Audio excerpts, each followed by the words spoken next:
क्या आपने कभी सोचा है कि आखिर क्यों पूरी दुनिया में जब भी किसी शुभ कार्य की शुरुआत होती है तो सबसे पहले नाम लिया जाता है श्री गणेश का। लेकिन फिर क्या आपने कभी इस बात पर गहराई से सोचा कि आखिर क्यों एक देवता का सिर एक इंसान का नहीं बल्कि हाथी का क्यों है? क्या यह सिर्फ एक प्रतीक है या इसके पीछे कोई छुपा हुआ विज्ञान है, या फिर जो कहानी हमें बचपन से बताई जाती आई है वही अंत नहीं है? आज हम एक ऐसे सवाल की तह में उतरेंगे जिसने न सिर्फ धार्मिक ग्रंथों को उलझाया बल्कि वैज्ञानिक सोच वालों को भी चौंका दिया।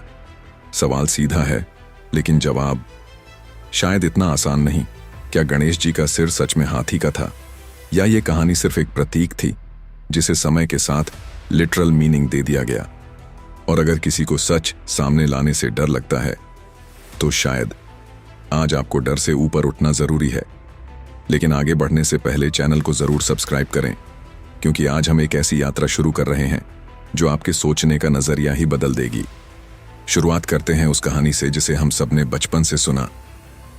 पार्वती जी स्नान कर रही थीं और उन्होंने अपने मैल से एक बालक को जन्म दिया। उसे द्वार पर पहरा देने को कहा। शिवजी लौटे लेकिन बालक ने उन्हें अंदर नहीं जाने दिया। शिवजी क्रोधित हुए और बालक का सिर काट दिया। पार्वती शोक में डूब गईं। शिवजी ने जिम्मेदारी समझी और तत्काल उन्हीं के सेवकों को जंगल भेजा और कहा, जो जीव सबसे पहले मिल जाए उसका सिर लेकर आओ। और वो सिर एक हाथी का था। कहानी सुनकर हमारे मन ने बिना सवाल किए स्वीकार कर लिया कि सिर हाथी का है। लेकिन आइए अब सवाल पूछते हैं, क्या वाकई सिर किसी हाथी का था, या ये एक गूढ़ प्रतीक था? क्या आपने कभी ध्यान दिया है कि हाथी का सिर बहुत बड़ा होता है और मानव शरीर पर उसे बिठाना, क्या ये शारीरिक रूप से संभव है? हिंदू धर्म में प्रतीकों का बहुत गहराई से प्रयोग होता है। क्या यह संभव है कि हाथी का सिर महज प्रतीक हो और उसका वास्तविक अर्थ कुछ और ही हो? धार्मिक कथाओं में हाथी एक विशेष सांस्कृतिक प्रतीक है। हाथी को बुद्धिमत्ता, स्मृति और शक्ति का प्रतीक माना गया है। तो क्या गणेश जी का हाथी स्वरूप उनकी विशाल बुद्धि, स्मरण शक्ति और शक्ति का परिचायक मात्र है? लेकिन अगर यह प्रतीक था तो क्या वो कहानी जिसमें उनका सिर सचमुच काटा गया था वो झूठ है? इतिहासकारों और पौराणिक विशेषज्ञों का यह मानना है कि कई बार बुराई को काटने के लिए कहानी को नाटकीय बनाया जाता है। यानी कि अगर कोई सिद्धांत बेहद जटिल है तो उसे दिलचस्प बनाकर कहानी के रूप में समझाया जाता है। अब आते हैं असली विवाद की ओर। कुछ विद्वानों का मानना है कि गणेश जी की मूल कहानियां वैदिक साहित्य में नहीं मिलती। ढूंढेंगे तो गणपति नाम तो मिलेगा, लेकिन वो कहीं हाथी सिर वाले देवता के रूप में नहीं आते, बल्कि हाथी वाले सिर के गणेश उपनिषदों के बाद के पुराणों में उभरते हैं, जैसे कि पद्म पुराण, स्कंद पुराण और ब्रह्मवैवर्त पुराण। इससे क्या जाहिर होता है?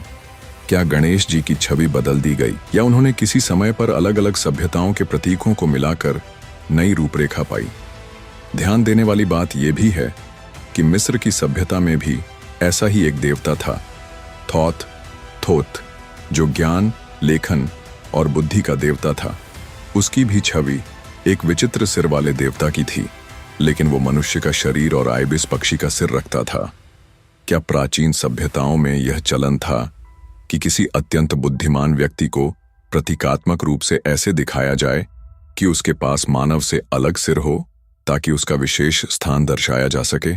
और फिर क्या यह संभव है कि गणेश का हाथी सिर सिर्फ प्रतीक हो, केवल यह बताने के लिए कि यह कोई सामान्य व्यक्ति नहीं बल्कि असाधारण ज्ञान का स्रोत है? इतिहास के कुछ हिस्से यह भी बताते हैं कि भारतीय उपमहाद्वीप में कुछ जनजातियां थीं जो हाथी को प्रणव ध्वनि का प्रतीक मानती थीं। AUM की ध्वनि की नकल हाथियों के सुबह उठने पर की जाने वाली गर्जना से मिलती है। क्या यही वजह है कि गणेश जी, जो AUM के प्रतीक माने जाते हैं, उन्हीं के साथ हाथी को जोड़ दिया गया? अब सवाल यहां से गहराता है। अगर यह सांकेतिक है तो फिर इतने वर्षों से प्रतिमाओं में, चित्रों में, मूर्तियों में गणेश जी को हाथी सिर वाले देवता के रूप में क्यों दिखाया गया? क्या धार्मिक संस्थाओं ने प्रतीक को असली रूप मानने की गलती की, या जानबूझकर उसे वैसा प्रस्तुत किया? कुछ मान्यताओं के अनुसार शिव और पार्वती की जो कथाएं हैं वो तंत्र आधारित लोक मान्यताओं से मिलती हैं। तंत्र मार्ग में देवी देवता के प्रतीकों का उपयोग साधना के लिए किया जाता है, न कि केवल पूजन के लिए। इसका मतलब यह हुआ कि गणेश का हाथी सिर असल में एक साधना प्रक्रिया का प्रतीक हो सकता है, जिसमें साधक का अहम काट दिया जाता है और उसकी जगह गज यानी विशाल बुद्धि का प्रवेश कराया जाता है। यानी जो अंदर खड़ा था वो अहंकार था और जो सिर बदला गया वह आत्मबोध। अब सोचिए, अगर ये कहानी असल में हमारे भीतर की मानसिक यात्रा की व्याख्या थी, तो क्या आज का समाज उसे बाहर की मूर्ति समझकर भूल रहा है? इतिहासकार देवदत्त पट्टनायक जैसे विद्वान यह बात सामने रखते हैं कि कई कथाओं को हम समय के साथ लिटरल शाब्दिक लेना शुरू कर देते हैं, जबकि उनका उद्देश्य सिंबॉलिक होता है। लेकिन यहां रुकिए, असली विवाद अभी बाकी है। कुछ दक्षिण भारतीय सिद्धों का मानना है कि गणेश कभी एक ऐतिहासिक व्यक्ति थे, यानी वो असल इंसान थे जिनका ज्ञान किसी से छुपा नहीं था। लेकिन जब उनका शरीर मृत्यु को प्राप्त हुआ तो उनके सम्मान में उनके शिष्यों ने उनको एक अलग रूप में स्थापित किया ताकि वो कालजयी बन सकें। सवाल ये उठता है, क्या गणेश जी कोई योगी थे जिनके बारे में कालांतर में कहानियां जोड़ ली गईं? क्या उनके सिर की जगह हाथी जोड़ना मानवीकरण की प्रक्रिया का हिस्सा था ताकि ज्ञानशील सार्वजनिक स्मृति में उनका स्थान स्थायी रहे? और ये यहीं नहीं रुकता। तमिल सिद्ध परंपराओं में एक रहस्य चलता है जिसे वे गणपति कोड कहते हैं, यानी गणेश का रहस्यमयी उद्घाटन, जिसमें कहा गया है कि गणेश का रूप एक अंतरिक्ष ऊर्जा का प्रतिनिधित्व करता था जो धरती पर अवतरित हुई, और इसीलिए उनका सिर हाथी जैसा लेकिन शरीर मानव जैसा चित्रित किया गया ताकि लोग अंदाजा लगा सकें कि यह सामान्य नहीं था। क्या हो अगर हम मान लें कि यह कोई विज्ञानी सभ्यता थी जो पहले धरती पर आई और उसी की कहानी को देवी देवताओं का रूप दे दिया गया? एक रिसर्च पेपर में भी बताया गया है कि हाथी की संरचना में एंटीना जैसी संरचनाएं होती हैं। उनके विशाल कान सूक्ष्म तरंगों को पकड़ सकते हैं। क्या यह भी एक प्रतीक है कि गणेश का सिर हाथी जैसा इसलिए बनाया गया क्योंकि वे ब्रह्मांडीय तरंगों को समझ सकते थे? क्या हम अब उस युग में हैं जहां हमें इन प्रतीकों को फिर से पढ़ने की जरूरत है? क्या वर्तमान विज्ञान और प्राचीन प्रतीकों के मिलन से हम उस सच तक पहुंच सकते हैं जिसे सदियों से केवल भक्ति और आस्था के पर्दों में छिपाकर रखा गया?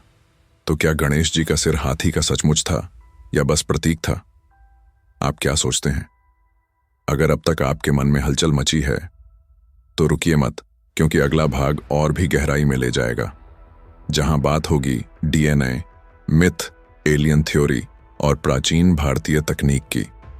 वीडियो पसंद आया तो लाइक जरूर करें, शेयर करें उस दोस्त के साथ जो सच जानने से नहीं डरता, और सब्सक्राइब करें चैनल को, क्योंकि अगली कड़ी में राज और भी बड़े होंगे। आपने कभी सोचा है कि जिस समय की बात हम कर रहे हैं वो त्रेता युग, द्वापर युग या उससे भी पहले की है?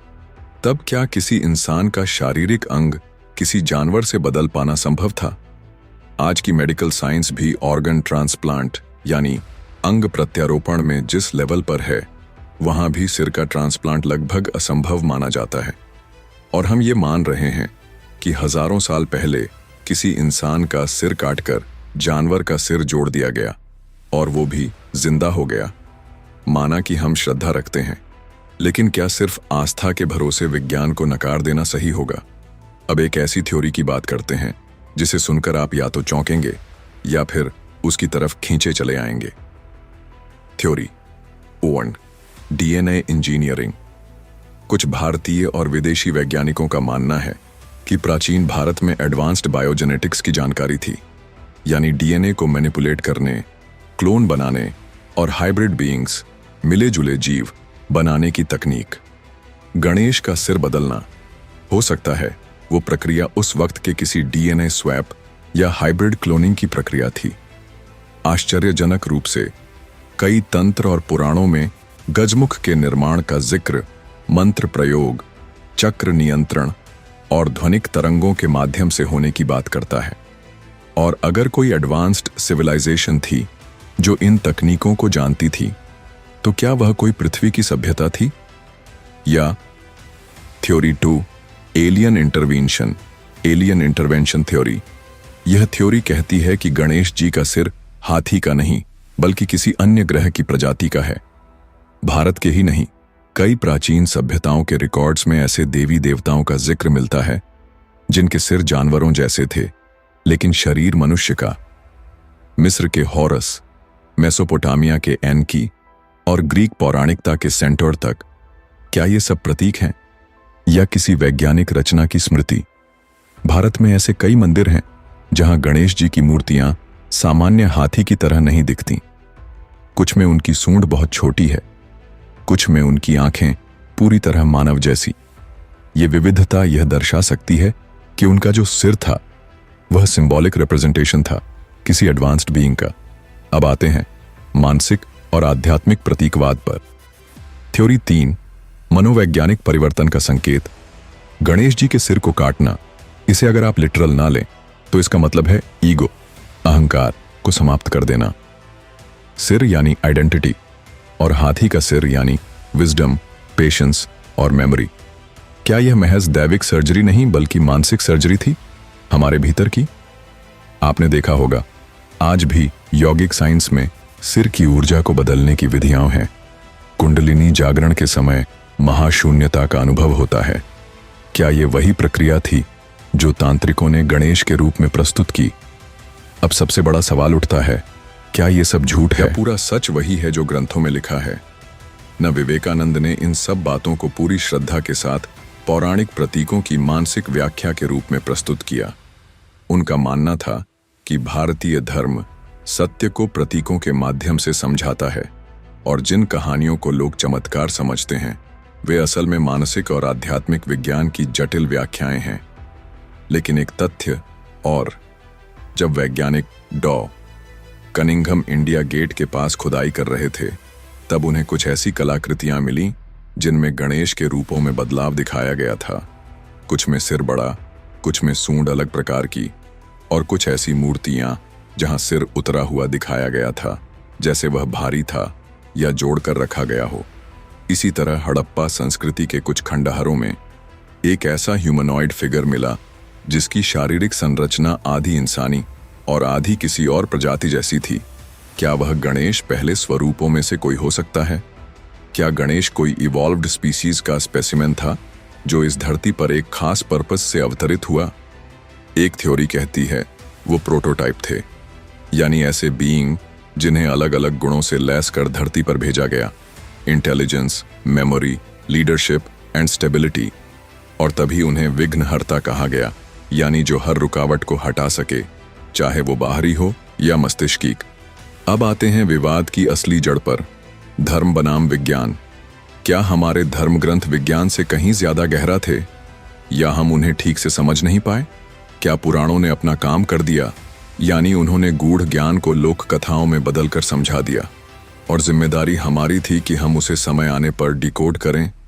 तो क्या ये वो समय है? आज का इंसान मंगल पर जा रहा है, आर्टिफिशियल इंटेलिजेंस बना चुका है, तो क्या हम अब इतने सक्षम हैं कि अपने ही धर्म के प्रतीकों को दोबारा पढ़ सकें? शायद इसीलिए गणेश जी बच्चों की तरह सरल दिखाए गए, लेकिन हैं वे ब्रह्मांड के सबसे जटिल रहस्य का प्रतिनिधित्व। अब सोचिए, अगर कोई बच्चा पहली बार गणेश की मूर्ति देखे और पूछे, माँ, इस इंसान का सिर हाथी का क्यों है?